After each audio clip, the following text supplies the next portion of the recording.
வணக்கம். இது நம்ம அம்மம்மா வீடு. இன்னைக்கு நம்ம பார்க்க போகிறது சுவையான பணியாரம். வாங்க எப்படி பண்ணலாங்கிறத பார்க்கலாம். Please do subscribe and click the notification bell for more yummy recipes from அம்மம்மா வீடு. இதுக்கு தேவையான பொருட்கள் தேங்காய் பால், அரிசி மாவு, சீனி, அப்புறம் பழம். ஒரு பாத்திரத்தில் ஒரு கப் அரிசி மாவு எடுத்துக்கலாம். இது கூட அரை கப் சீனி, ஒரு சிட்டிகை உப்பு. எந்த ஸ்வீட் செய்யும் போதும் ஒரு சிட்டிகை உப்பு சேர்க்கும் போது அதோட டேஸ்ட்டே நல்லாயிருக்கும். அப்புறம் ஒரு வாழைப்பழம். இது எல்லாத்தையும் சேர்த்து நல்லா பிசைஞ்சிக்கலாம். இது ரொம்ப ஈஸியான, சீக்கிரமும் செஞ்சு முடிக்கக்கூடிய ரெசிபி. ஈவினிங் ஸ்நாக்ஸ் இல்லை யாராவது கெஸ்ட் வந்துட்டாங்க, இந்த மாதிரி அக்கேஷனில் சீக்கிரம் செஞ்சிடலாம். ரொம்ப ஹெல்த்தியானது.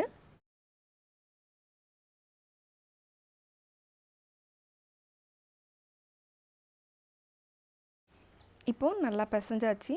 இது கூட நம்ம தேங்காய் பால் சேர்த்துக்கலாம். தேங்காய் பாலை மொத்தமாக ஊற்றிட வேண்டாம், அதை கொஞ்சம் கொஞ்சமாக சேர்த்து நல்லா கலந்துக்கலாம்.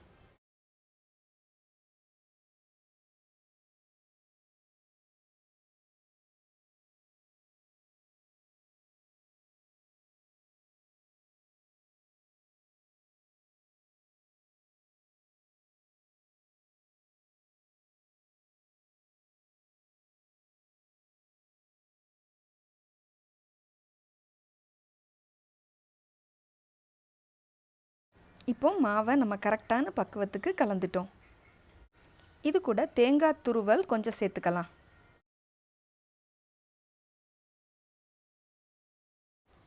இப்போ பணியார மாவு ரெடி ஆகிடுச்சு. நம்ம பணியாரம் சுடலாம் வாங்க. பணியார சட்டி நல்லா சூடாயிடுச்சு. இதில் ஒவ்வொரு குழியிலையா எண்ணெய் இல்லை நெய், குழந்தைங்களுக்கு கொடுக்குறீங்கன்னா நெய் ஊற்றி சுடுங்க, நல்லாயிருக்கும் டேஸ்ட்டு. எல்லா குழியிலையும் இந்த மாதிரி எண்ணெய் தடவிக்கோங்க. இப்போ எண்ணெயும் சூடாயிடுச்சு. மாவை இந்த மாதிரி ஒரு கரண்டியில் எடுத்து ஒவ்வொரு குழியிலையா ஊற்றணும்.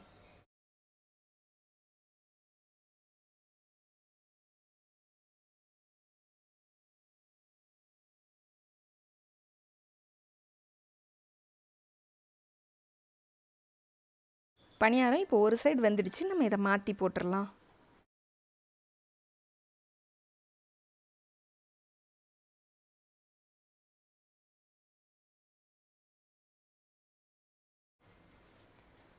சுவையான பணியாரம் ரெடி. இது நம்ம பாரம்பரியமான உணவு. கிராமங்கள்லையும் பண்டிகை நாட்கள்லையும் நம்ம சமைச்சு சாப்பிட்ற இந்த பணியாரம் உங்களுக்கு பிடிச்சிருந்துச்சுன்னா சப்ஸ்கிரைப் பண்ணுங்கள், லைக் பண்ணுங்கள், உங்கள் ஃப்ரெண்ட்ஸுக்கு இந்த வீடியோவை ஷேர் பண்ணுங்கள். நன்றி.